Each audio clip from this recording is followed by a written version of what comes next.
Esos asteroides pues que contienen minerales escasos ausentes en la superficie terrestre, no existe título de propiedad alguna por parte de ningún país. Lo anterior debido a que explícitamente el Tratado del Espacio Exterior de Naciones Unidas, firmado en 1967, prohíbe expresamente la propiedad de cuerpos celestes por parte de los gobiernos terrestres e impone limitaciones a la actividad de la minería espacial. Precisamente en este Tratado del Espacio Exterior se determinaron reglas para la explotación, utilización e investigación científica en el espacio ultraterrestre, la Luna y otros cuerpos celestes como son los asteroides. Actividades que deben desarrollarse, óigase esto, en beneficio de todos los países. En el programa de hoy trataremos un tema frontera para el futuro de la minería, el cual desarrollará la minería en la Luna y los asteroides, sus implicaciones e importancia para la extracción de minerales importantes que se relacionan con la transición y la carrera por estos minerales por parte de diferentes países. También deberemos platicar sobre su repercusión económica, política y ambiental y en general cómo podría llegar a transformar nuestra sociedad. Del carbono al watt, un podcast del Departamento de Derecho Minero Energético de la Universidad Externado de Colombia dedicado a informar, aportar y discutir la transición y la justicia energética en Colombia y el mundo. Acompáñenos de la mano de nuestros invitados a aclarar ideas, conceptos y discusiones sobre el futuro de la minería, el petróleo, la energía y su relación con la transición y la justicia energética. Un gusto que esté con nosotros. Traiga su libreta y comencemos. La profesora Carolina Montes Cortés, quien nos acompaña hoy, se desempeña como directora del Departamento de Derecho del Medio Ambiente de la Universidad Externado de Colombia. Asimismo, se ha desempeñado como consultora jurídico-ambiental de entidades públicas y privadas. Entre ellas podemos destacar el Ministerio de Medio Ambiente y Desarrollo Sostenible, el Ministerio de Transporte y entidades como GIZ. Definitivamente es una voz importante a tener en cuenta y se desempeñó como Contralora Delegada para el Medio Ambiente de la Contraloría General de la República en los años 2014 hasta el 2016. Un gusto que esté hoy con nosotros. Hola Juan, un gusto iniciar con un nuevo episodio del podcast. Luis, ¿cómo estás? Contento porque hoy tenemos un programa muy especial. Totalmente. Hoy proponemos a ustedes, a los oyentes, un programa que se recomienda escuchar de noche y viendo el firmamento.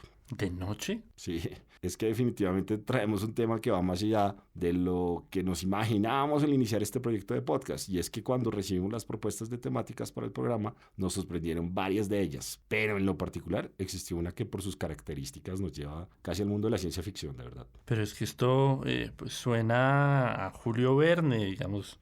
Vale la pena preguntarse si es más bien un programa de ciencia ficción que nos va a traer cosas que son un poquito más fácil de entender para todos. Totalmente, vamos de la Tierra a la Luna a ver cómo nos sale esto. Y para lograr este objetivo nos acompaña hoy la doctora Carolina Montes, que actualmente es la directora del Departamento de Derecho del Medio Ambiente de la Universidad Externado y nos ayudará a entender de qué se trata este tema que vamos a proponer de la minería en el espacio.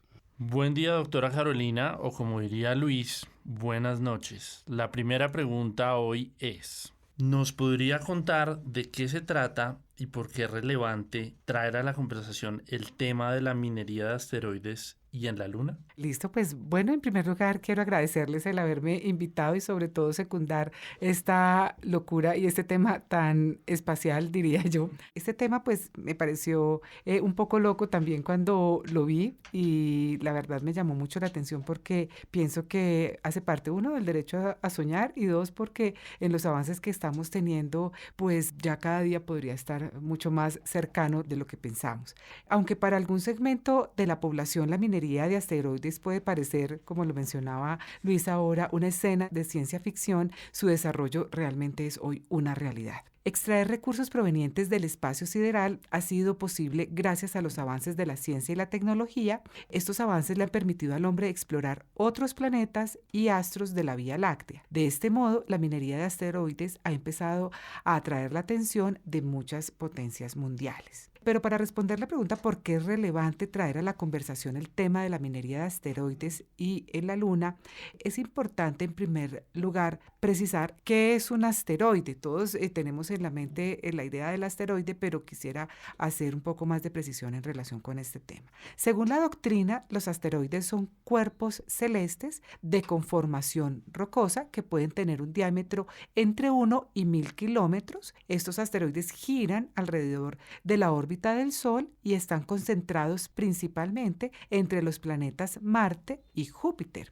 Sobre su formación existen varias teorías, siendo la más aceptada la que ha formulado el astrofísico ruso Otto Schmidt, quien afirmó que se trataban de fragmentos que quedaron de la formación de los planetas. La mayoría de los asteroides fueron descubiertos entre el siglo XIX y el siglo XX y se clasifican en 3 tipos: troyanos, centauros y los denominados NEA, que son asteroides cercanos a la Tierra, de los cuales existe una cantidad considerable. Gracias por esa explicación, doctora Carolina. Entonces, ahondemos un poco sobre ese tipo de asteroides, lo que nos está comentando, y cuáles tendrían ese interés por esos países que nos menciona y para hacer y desarrollar minería en ellos. Pues bueno, existe una cantidad considerable de estos asteroides cercanos a la Tierra. La composición de estos asteroides pues es muy variada y tiene gran valor y utilidad para la industria. Por ejemplo, hay asteroides que están compuestos por condritas carbonáceas que contienen, pues como su nombre lo indica, carbón y también fragmentos de agua. Otros asteroides están compuestos por silicatos que tienen un gran contenido de hierro y magnesio, en los cuales también se pueden encontrar materiales como níquel metálico, y otros asteroides también podemos encontrar oro, platino o el helio 3, que es un gas extremadamente escaso en la Tierra y que se encuentra en mayor cantidad, por ejemplo, en la Luna. El valor de este helio 3 radica en la posibilidad de ser utilizado como combustible en plantas de energía de fusión nuclear sin generar residuos. Con el helio 3, por ejemplo, se podría reemplazar el uso de combustibles fósiles, contribuyendo a la generación de energía limpia, que es un tema tan de moda en los últimos años. Esto también tendría un impacto ambiental positivo, pues reduciría la emisión de gases efecto invernadero. Veamos pues entonces cómo de qué se trata esta minería de asteroides en sí mismo. Pues la minería de asteroides es la obtención de materiales presentes en estos cuerpos celestes, esos materiales que ya les he mencionado, bien sea pues de la Luna o de otros cuerpos cercanos a la Tierra, como son estos asteroides cercanos a los que he hecho referencia. Estos asteroides se buscan porque tienen gran valor los materiales o porque tiene una utilidad considerable el material presente en ellos. El procedimiento está compuesto por 4 etapas perfectamente diferenciables. En primer lugar, se hace un proceso de planificación en donde se hace un estudio del espectro para determinar el contenido mineralógico del asteroide y con base en ello se define la viabilidad de la operación o de la extracción. Posteriormente se hace una exploración, lo cual implica la obtención de muestras mineralógicas, y posteriormente se hace una explotación u operación, obtención de los materiales a partir del envío de una nave minera. Finalmente, se hace el ingreso a la Tierra de estos materiales extraídos. De eso se trata la minería de asteroides. Pues pareciera ser algo, sí, un poco de ciencia ficción, pero con mucho potencial. Sin embargo, pues ya poniendo los pies en la tierra, ¿cuáles son las barreras o limitantes que hay para este tipo de industria? Excelente apreciación. Pues es que existen, podríamos decir, que 3 tipos de barreras. Existirían barreras tecnológicas, económicas y políticas, especialmente en un país como el nuestro. Para Colombia específicamente, las mayores barreras serían tecnológicas y económicas, y en un contexto global podrían hablarse también de barreras políticas. Primero, porque es necesario contar con tecnología de punta que le permita al Estado avanzar hacia la exploración del espacio sideral y allí acceder a asteroides con mayor potencial de materiales valorizables. En segundo lugar, la barrera que se debe superar pues es esta barrera económica. Si bien la obtención de estos materiales implica una inversión altísima de recursos económicos, muchos consideran que tal inversión resultaría ínfima en relación con las ganancias que estos materiales o que de estos materiales se pueden puede percibir. No obstante, en un país con una economía emergente como la de Colombia, este tipo de inversiones no podrían priorizarse por más que se le apunte a realizar una transición energética y al uso de energías limpias. Desde el punto de vista económico, pues las inversiones son realmente cuantiosas para nuestro país. Por lo que en otros escenarios, pues estas posibilidades se van a reservar a los países desarrollados y a las potencias económicas del mundo. Finalmente, pues la barrera que nosotros deberíamos también evidenciar es a la luz del contexto global en la cual se sigue presentando un crecimiento también poblacional, grandes demandas agrícolas y habitacionales, situaciones que generan pues tensiones en relación con el desarrollo de actividades mineras. Entonces, pues también tendría que analizarse este tipo de barrera política. No, buenísimo. Y usted nos menciona el helio, que también es súper determinante para la viabilidad, para el autoconsumo y el desarrollo de estas colonias que se desarrollarían en la Luna. Pero también le quería preguntar por el tema de las tierras raras y como China pues tiene control sobre estos minerales y tiene de alguna manera control sobre el mercado actualmente. Y eso lo trabajamos, Juan Felipe, en el programa del doctor Montoya, de cómo es la realidad de estas tierras. Y por eso se me hace muy interesante preguntarle si hablamos un poco sobre la propiedad de estos recursos lunares o que se encuentran en los asteroides, según pues lo que tenemos hasta el momento. ¿Quién es el dueño de esos recursos? Ya que se prevé pues aparentemente una fuerte carrera por perseguirlos y obtenerlos. Excelente pregunta. Sobre estos asteroides, sobre todo cercanos a la Tierra, los cuales son lógicamente más asequibles, por ejemplo, que la Luna, esos asteroides pues que contienen minerales escasos ausentes en la superficie terrestre, no existe título de propiedad alguna por parte de ningún país. Lo anterior debido a que explícitamente el Tratado del Espacio Exterior de Naciones Unidas, firmado en 1967, prohíbe expresamente la propiedad de cuerpos celestes por parte de los gobiernos terrestres e impone limitaciones a la actividad de la minería espacial. Precisamente en este Tratado del Espacio Exterior se determinaron reglas para la explotación, utilización e investigación científica en el espacio ultraterrestre, la Luna y otros cuerpos celestes como son los asteroides. Actividades que deben desarrollarse, óigase esto, en beneficio de todos los países. En este tratado se establece que ningún cuerpo celeste podrá ser objeto de apropiación nacional por reivindicación de soberanía, uso u ocupación. No obstante, desde hace más de 2 décadas aproximadamente, empresas especialmente japonesas y estadounidenses han desarrollado emprendimientos en torno a la minería de asteroides. De hecho, Estados Unidos expidió el Space Act, con el cual se ha buscado autorizar la exploración del espacio sideral a ciudadanos y empresas de ese país con el fin de extraer recursos presentes en los asteroides. También Japón ha sido otro de los países que ha autorizado a empresas de su país para desarrollar esta actividad. Claro, es que pareciera que los actuales tratados que estaban pensados más en una carrera militar, obviamente por razones históricas y por uso de nucleares y bases militares, pero no se habían pensado, Juan, tanto como, y doctora Carolina, tanto como la explotación del recurso, y pareciera que en este momento estamos en la línea de primero en el tiempo y primero en el derecho, que es lo clásico, la forma más clásica de asignación de recursos. Entonces, sí digamos que hay un espacio bien importante para el tema de regular estos recursos. Pues es que se parece mucho a, digamos, a todas las carreras que hemos tenido, ¿no? A la carrera por el Ártico, a todo este tipo de exploraciones que a final de cuentas terminan llegando a una distribución equitativa en los distintos países del globo, pero al comienzo son el que llega primero y el que tiene el poder. Claro, y miren en lo importante, y es que es un tratado que es de 1969, sin embargo en el tratado ya se incluyó este tema porque explícitamente se dijo que para el desarrollo de la minería de asteroides por parte de particulares, las empresas dedicadas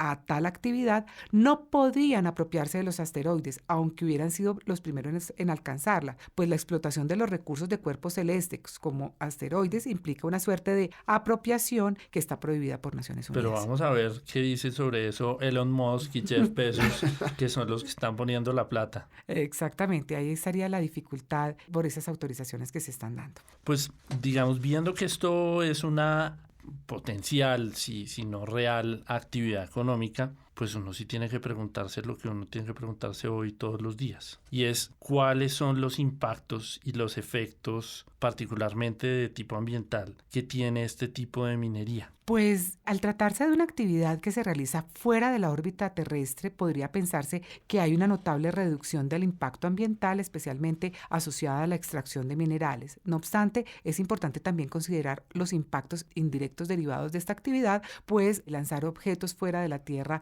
también tiene impactos considerables. Entonces, más allá de considerar puntualmente la extracción del mineral como un impacto ambiental, pues deberíamos tener esos impactos acumulativos derivados de poder traer a la Tierra esos minerales. Inclusive, Juan, revisando literatura al respecto, se habla también de los efectos de la luna sobre las mareas, ¿no? Y cómo realmente, pues, como no se ha desarrollado totalmente esa actividad, ¿qué podría suceder al respecto? Exactamente, y pues creo que nos falta aún, aunque llevamos siglos estudiando los astros y de una y otra forma, desde diferentes disciplinas, creo que nos falta aún mucho por conocer sobre lo que podríamos solucionar. Yo, la verdad, y quiero dejarles aquí la inquietud para un posterior programa, sería el manejo de la basura espacial. ¿Qué se van a hacer con todas esas piezas que están en el espacio sideral? Estamos esperando poner más, llevar naves mineras a otros asteroides, pero ¿qué tenemos de lo que tenemos ya en la órbita girando? Que precisamente esta mañana estaba viendo, cuando me levanté muy temprano a leer el periódico, que cayó de una pieza de la NASA que estaba en el espacio y pues cayó en el desierto del Sahara. Pues gracias a Dios no hubo ninguna afectación en las personas, pero pues todos los días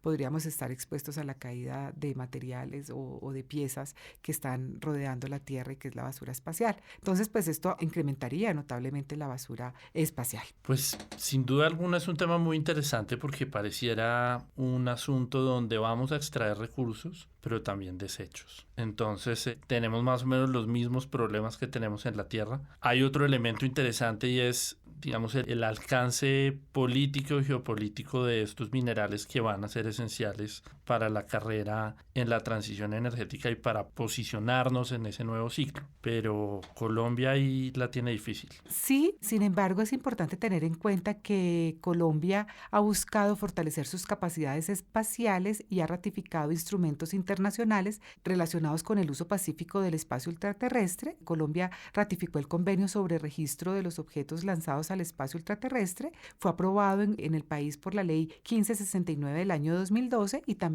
el convenio de responsabilidad internacional por daños causados por objetos, que fue aprobado mediante la ley 1591 del año 2012. Es decir, que de una u otra forma estamos en el camino de poder soportarnos en esa minería de asteroides y poder vincularnos a ella pues cuando sea políticamente y económicamente viable para nuestro país. Como un actor internacional. Yo, desde un aspecto más romántico, inclusive se identificaba que en ocasiones también tenemos que pensar sobre el aspecto paisajístico de la Luna y cómo la Luna ha inspirado pues todo nuestro desarrollo como sociedad y todas las artes que se desarrollan. Y si vamos a hacer minería en la Luna, pues muy probablemente la Luna podría llegar a cambiar, ¿no?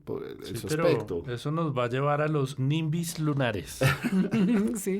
Pero es algo para considerar que esa parte del aspecto paisajístico que está tan desarrollado también por el derecho ambiental, ¿cierto? También como se ha visto, como esos impactos paisajísticos, yo creo que es algo que también tendremos que considerar en algún momento. Sí, igual yo considero que, bueno, respetando las ideas de todos, que nos falta mucho por conocer en nuestra tierra. Debemos, los polos también parecen ser inexplorados para nosotros, la Antártida.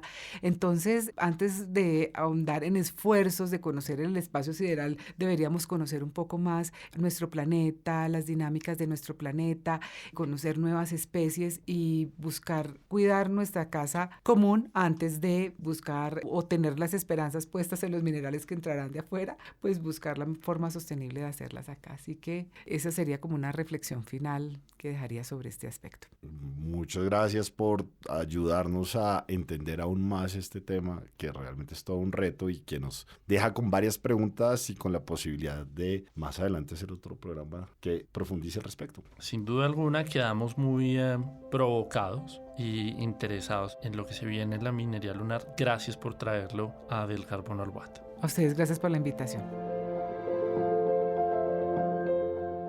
Aquí termina Del Carbono al Watt. Síguenos en Spreaker, Spotify y Apple Podcast. También disponible en las redes del Departamento de Derecho Minero Energético de la Universidad Externado de Colombia.